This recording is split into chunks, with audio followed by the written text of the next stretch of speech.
Lesson 2: Facilitation and Values Education. Let's learn now the roles of the Values Education teacher as facilitator.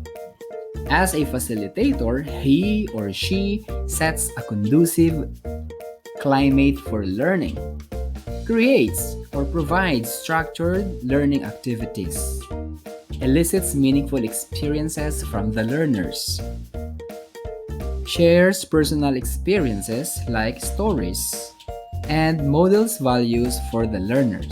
So these are some common roles of the values education teacher as a facilitator.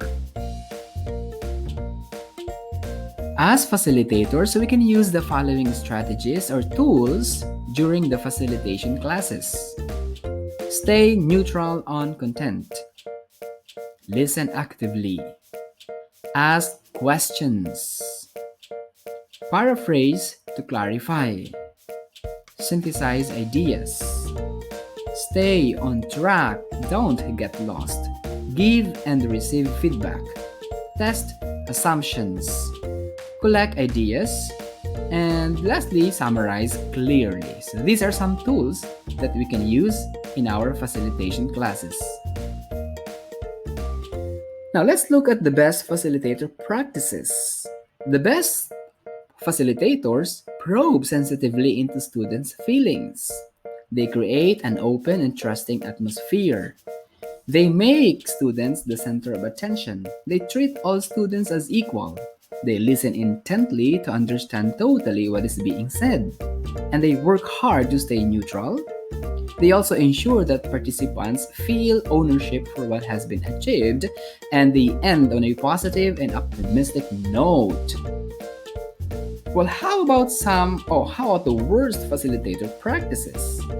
The worst facilitators, they do not listen carefully to what is being said. They lose track of key ideas. They try to be the center of attention. They talk a lot. They get defensive. And sometimes they get into personality battles. They quarrel with the students. They argue with the students. They put down people. They unassertively manage conflict. And usually they let a few people or the leader dominate the class or the facilitation class. So these are some worst facilitator practices that we should avoid. Now, to recap, we discussed the values education teacher as facilitator, some facilitation tools, some of the best facilitator practices, and the worst facilitator practices. And that's the lesson 2. See you in the next video.